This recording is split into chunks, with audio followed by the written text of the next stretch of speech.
Hey, what's up? Welcome to another episode of the Sunday Social Podcast. I'm your host, Derek. We've got Jonathan back again by popular demand. Today, we're talking all about some new features that, if you're not aware of, you should be, that are on social media, specifically Instagram. Some that we've tested ourselves, and we're going to kind of dive into that to talk about what those are and how we can start implementing those within our church. So the first one we're talking about today is trials, which I know you've kind of messed around with a little bit. But trials, if you don't know, is something that Instagram recently rolled out where essentially you can post a clip on your Instagram without actually allowing your followers to see it, right? Is that correct? Yeah. Yeah. So, I mean, Instagram's pushing it hard. And when they first announced it, I was like, why are you trying to make this happen? Yeah. Right. Like, and so recently I got this vision for it of, I don't know, I think Mosseri posted something because he was talking about, like, you know, who's the CEO, by the way? Who's the CEO of Instagram. And he was talking about, if you are like, he's like, the question was like, how often should you post on Instagram? Yeah.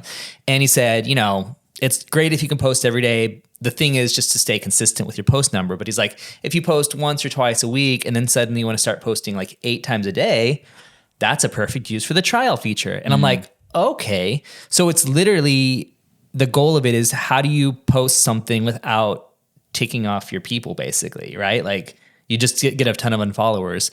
And that way you can kind of test it. And so I was like, well, you know, that's kind of a way to like A/B test stuff. Cause, you know, every now and then I'll like come up with a real idea and I'll like think about like, okay, how should I word it? Yeah. Like, I have one real idea right now that's like, I still don't know how to do it. Yeah. Like, it's a concept in my mind. Yeah. But I'm like, I could try it 8 different ways, post 8 different versions of it, and then see which one's performing well. You know, like if I get comments that are confused.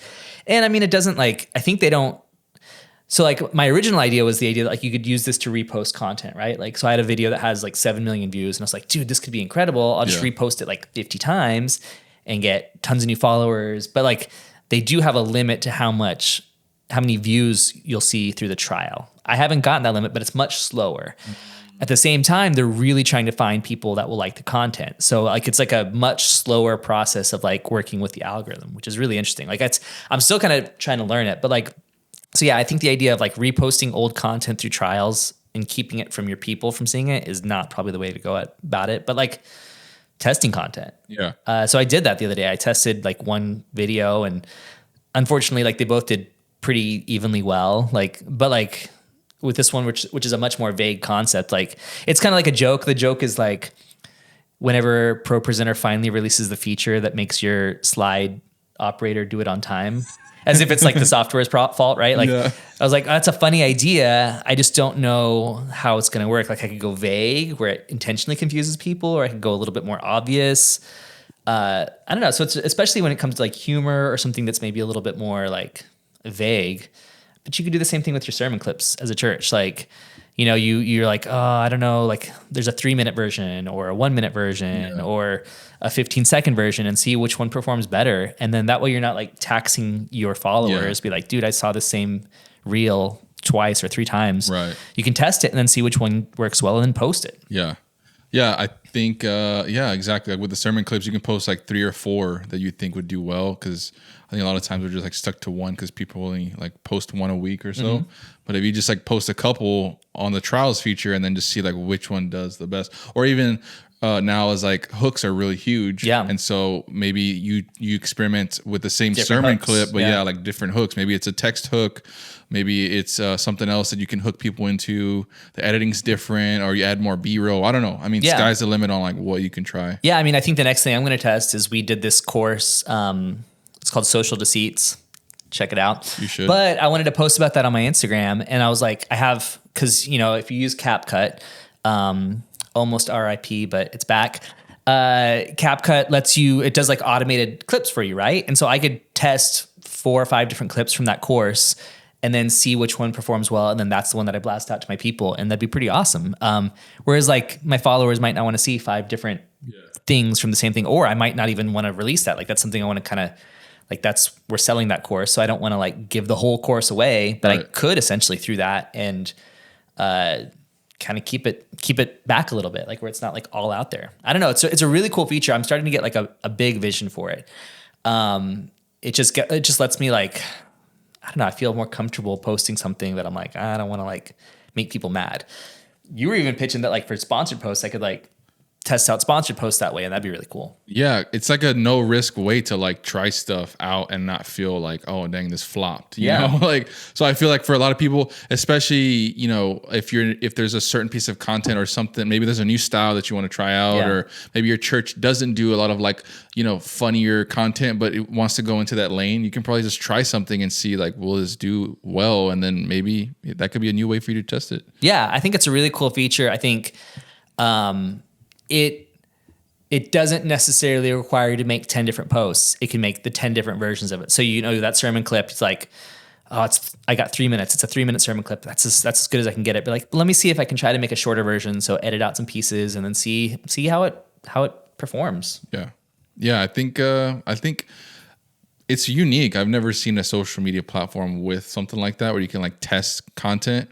So I think it's really cool that Instagram is pushing creators to have the ability to do that, you know, like to be able to try stuff out, and maybe it works, maybe it doesn't, but there's no risk because you're not posting it publicly. Or like you said in the beginning, where it's like, maybe you do want to post multiple times a day, but you don't want to annoy the people that are that are following you. And so this is like a way for you can just go and post it. So yeah, and I think it's reflective of Instagram in general. I feel like they're trying to help people use their platform effectively, like creators, like people who post, which is really interesting because like TikTok, it was like leaks, right? It was leaks from the algorithm department that we figured out how TikTok works. Or Facebook, it's like a bunch of testing, but this is like they're actually telling you how to use it. And helping you experiment with it, which is really cool. I mean, that's kind of what we're talking about all today is these things we've learned from Instagram on how to best use the platform. Yeah.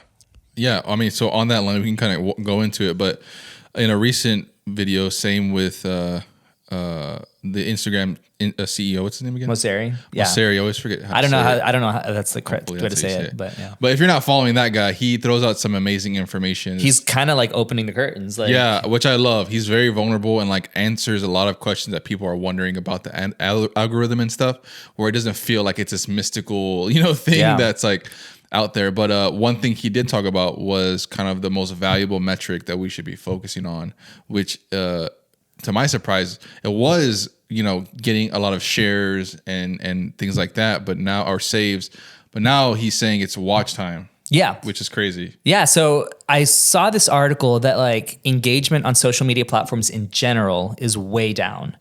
That means there's just more people lurking on social media. So your followers are probably not going to like, share, comment as much. It's just decreasing.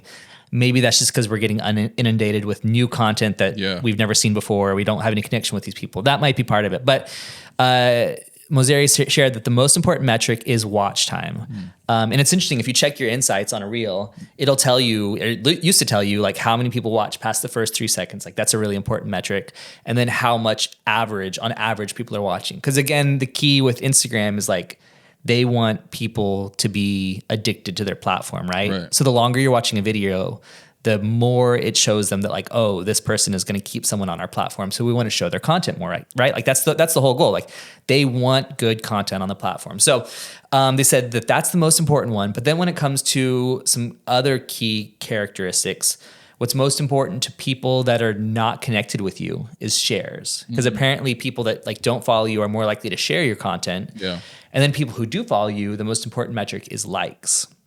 So it's interesting because comments aren't necessarily factoring in as much to this. And maybe that's a result of things like ManyChat. Yeah. Where like, you know, if you're not familiar with ManyChat, you know, it's those like, hey, comment. It's like an automated bot. Yeah, comment seats and I'll DM you a link to something, right? Yeah. It's the answer to not being able to put a link in your caption. You can DM something when someone comments a certain word. And so it might be a reflection of that. Like there's like, we can't really, you know, rely on comments anymore as like a proper metric, because some will get, you know, 1,000 comments and some will get 2 comments just as engaging of a video, right? So it's interesting. Likes for people who follow you, shares for people who don't follow you, but then watch time is the most important metric above all. That's the king. Yeah. Which makes sense. I mean, yeah, on any platform, watch time is like the biggest thing because it keeps your eyeballs on the platform, you know? So, and then I think that's just a very like easy way of knowing whether a piece of content does well. Cause I feel like a lot I don't know about you, but like there are some things I don't know why. Like I'll watch, but then I don't engage with it. I'll just like watch it a lot. You know what I mean? So I feel like there's a lot of that where it's like, even though like numbers wise it's not doing well, I think watch time tells you like, okay, people are still actually watching this. Yeah. And because you only get a fraction of people that are gonna like willingly go and like something or comment on something. You have to like, those are like your super fans, right? But I think people are still engaging with it in the way of like they're watching what you're posting, you know? Yeah. I mean, I think also it's important to notice, like, so if you'll watch Instagram, a lot of content that does really well is like, you know, I saw this one video of like my castmates responding to my new hair. And so like they kept showing like the faces of the people responding, but you never saw the person's hair. And so it got people to watch because we were expecting the reveal of the hair. Never happened, right? So there's a lot of things like that where there's like, it's engagement bait. And that is like, but that's also going to tick off your people, right? We're like, I wouldn't do that a bunch. But again, I mean, we did this in our last thing when we were responding to reels, is I realized a lot of the ones that did well, there was a reveal at the end. There was like, and there was a promise of a reveal and you were waiting for the reveal. So you watched longer. Those people that were walking into the cup and then the guy wandering around the church and then dumping out the cup, right? Like there was the reveal. So you wanted to see what was going to happen. I find that true with my content where I'm like, you know, I post 2 parts to the content. I'm like, you know, so it's like, you know, one of the worst things to happen to drummers is ... wait 2 seconds, reveal. And that automatically gets people to watch 4 or 5 seconds because they just want to see what that reveal is. And I've seen that happen a ton of times, or I've seen something, you know, like, you know, 5 things that are happening a lot. And so it just kind of slowly reveals, not too slowly. I like the 5th one is the most important. And the 5th one, yeah, I mean, that's a popular hook where it's like, and you got to see the end or wait till the end, or the 5th is the most important. That's one of those hooks that does work. Yeah. But like, you can't be cheap with it because people are going to get mad. And then, I mean, maybe that's going to help your engagement, but I feel like there's an element of trust, right? Like, especially with a church, if you're trying, our goal with our church is not to get views. Our goal is to get people to actually like engage with our church, engage with Jesus, and hopefully even come to church, right? So like, we can't be just engagement bait on social media. Yeah, no, for sure. I think it's a good metric to be aware of, but obviously it's not going to be the thing that like runs your entire social media strategy on like, how can we get people to watch, you know, as much as they can, because there's going to be some content that is just value-based or informational or for your congregation that's like, we're not trying to strive to get 100% watch time, you know? And we've talked about that before, that there's some content that shouldn't go viral. Like you don't like your Easter egg hunt, you don't need it to go viral because it is only a local event. Pay for ads to make it go locally, but like you don't need it to go viral to every part of the country, right? And so I think the same is true for a lot of content. Like we just need to post it and be okay with that. But then there is content that we're intentionally trying to go viral with, and we need to have a mix of that. Yeah. So on the topic of watch time, which I'm curious how this is going to play into it, but now Instagram released that they're allowing up to 3 minutes of reels, which is crazy. So before it was like 60 seconds and then it was 90 seconds. Now it's 3 minutes, which I'm curious why they decided to like up the limit. I guess content creators were like wanting that, but I think they're still waiting for TikTok to be banned or for people to migrate away from TikTok, where TikTok is like, I noticed they switched their creator program, I don't know, a few months ago to, it used to be like views. If you got views, you get paid right now, but it's like now only videos that are over a minute long are even eligible to get paid. Which is crazy. So they're really prioritizing long form video, or medium form. I mean, we're talking about YouTube. YouTube is long form, where it's long like an hour, right? For that platform. Long form for them. Like they want deeper dives on stuff, which is reflective of TikTok being like a tutorial type thing. My concern with this 3 minute thing is that churches will be like, oh, great, we don't need to edit now. Yeah. And so we can just post our full sermon, right? Like a 10th of our sermon or a 15th of our sermon. Part 2.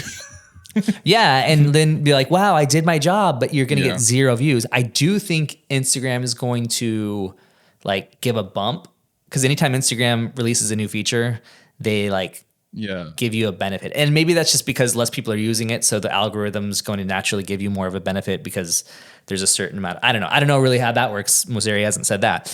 But I do think there will be a little bit of a bump for people who do 3 minute long videos. But ultimately, if it's not engaging, that bump is not going to help you. Yeah. Yeah. I don't know. I am curious to see what is going to come out of this. I feel like anytime I see something that's a vertical video, I don't know. I just, for my mind, I can't really stay that long to watch. Like, You mean the horizontal video? no, like if it's just vertical versus like if I'm watching YouTube and it's horizontal. Oh, yeah. I think my mind's already trained to know like if it's a longer video, I'll stay around and watch it. Yeah. You know, versus like if I'm just scrolling through reels, I think my mind is trained to like just be quick. So I don't know if I'll actually like, I think a video has to be really engaging for me to want to stay for 3 minutes. So I don't know. I'm curious to see what the benefit of allowing 3 minutes is. For church, I think more of like maybe a testimonial video that, you know, we can kind of squeeze in to tell a story within that time frame. But Have you noticed though that testimonial videos, and this is I think the worst thing for social media, is has a bunch of B-roll and a bunch of like, so we came to church, music playing for a little bit, B-roll of them going into church, right? It's like 20 seconds of nothing. And then because you're trying to build the emotion, right? Yeah. But like the social media is not the place to do that as much. And I think a lot of churches are going to be like, great, we can post this whole testimonial video, and they're going to expect it to do well. And it's not going to, because it's you notice this, like Netflix, right? Changed our viewing habits for movies, right? Like it used to be like, if I would go to a movie and the first 20 minutes was boring, I was there. I was not on my phone. Yeah. I was fully engaged. And so then I could get into a deep story. Yeah. Now Netflix, I have to be, if I turn on a movie on Netflix, if it doesn't have me in like 5 minutes, I'm on my phone, not paying attention. An hour in, I'm like, oh, this actually got good, but I haven't been paying attention. And so I wasn't even aware of it, right? Yeah. So it changes our viewing habits. So there's things that you can do in a theater. There's things that you can do in your church that you can't do on social media just because of the nature of the platform. yeah. Yeah, so we'll see. I don't know what the consensus is on this, but it's a feature that got released like last week, and so I haven't scrolled enough to like see anybody actually utilize it. Yeah. Or you scrolled off the video before you probably saw it. because that's the thing too. You don't see the length of the video really until you see like the little bar at the bottom move, Yeah. and you're like, okay, this is a longer video. So Yeah. you can't really tell what's 3 minutes and what's not. But I've seen like when Mozeri posted that on his Instagram, like a bunch of creators commenting like, yes, I'm excited for this. So people are excited about it. Now the use case within the church, you know, that's kind of to be determined, but Yeah. I mean, right now I'm saying no, but I said the same thing with Trials. And now I'm like, oh, Trials is awesome. Yeah. But I do think that, and that you make kind of a good point, is like a Mozeri video, I will watch for 3 minutes because he's an authority on something I'm very interested in, and I recognize him. And I think a lot of churches, I mean, I like to encourage churches to try to be more like influencers. So like, Yeah. do you have a person that is talking on the video? I'd be much more interested. I'd be much more willing to watch a video of a single person, like an individual that is talking that I know and that I trust, and that I'm used to seeing their content, than a church, you know, a testimonial video of someone I don't know. that is true. Yeah, that's true. So we'll kind of find out on that. But yeah, those are the three things that, I mean, we're kind of seeing that's being pushed out, which is Trials. Watch time is a huge thing, and then What would you like to see on Instagram? What would be something that you feel like is like, because you post long, you post what I would call longer form videos, where yours are what, like I'm pushing 40 like seconds, a minute, yeah. And I post 6 to 10 seconds. Like a long video for me is 12 seconds. So what do you think would be helpful for you to get paid? to get paid? I know, right? No, I mean, I think I like the direction that Instagram's going with the analytics. I think it's like I'm becoming more aware of like what's working and stuff. I do miss, I don't know why, it was there for like a week for me of like there was like this meter I that think I showed, saw it yesterday. yeah, of like it'll show a meter of like how your hook's doing essentially. Yeah, the first 3 seconds, how many people normally on your reels watch past 3 seconds, and how many are watching in this video Yeah. past 3 seconds. So now it's still, Instagram still notifies me if a video is doing better than my other ones. And if you haven't seen that, go to your insights. If the video is doing well or poorly, if it's doing average, you won't see this notification, but it'll tell you, hey, you're getting a more than usual number of followers or unfollowers or non-followers watching past 3 seconds. So you're getting a boost, right? It'll tell you why the video is doing bad or poorly. If it's doing average, it's just doing average, right? Yeah. So it's cool when you're experimenting, you can actually see what is happening. Yeah. So I think just kind of more detailed analytics would be nice because it allows me to know like why a video did well. Yeah. Right now, like I'm doing a series, so it's helpful to see like what is doing well within that series of videos that people are kind of gravitating towards. Yeah. But it's hard because you don't know why, right? Like why did people watch? But you can create theories and then you can test those theories with trials or with future videos. there you go. Yeah. So I'm excited. I think, like we said earlier in the video, Instagram is pushing more towards helping the creator, which I'm excited for. And I think as a church, church social media managers and teams and things like that, that it's beneficial for us too, because it's another way for us to get our content better and, be able to reach more people. So. And it'll help us on Facebook. I do believe that Facebook is following Instagram's lead. Like Instagram is like the youth group that's willing to test stuff. And then if it works well, then main church picks it up, right? That's a good way to put it. So like, that's what I see happening. So if you can create good content on Instagram, it's probably going to serve you well on Facebook as well. Yeah. So cool. Well, thanks for tuning in for another episode. And like we plugged in the beginning of the video, Social to Seats. Oh no. Social to Seats. Okay, I was like, did I get that backwards? Social to Seats course is out now. How do you get people how do you not just get a post to go viral, but actually to get people to come into your church, right? Like we address that topic and I think it's really helpful. Yeah. So check that out. Link in the description and we'll see you guys in the next episode.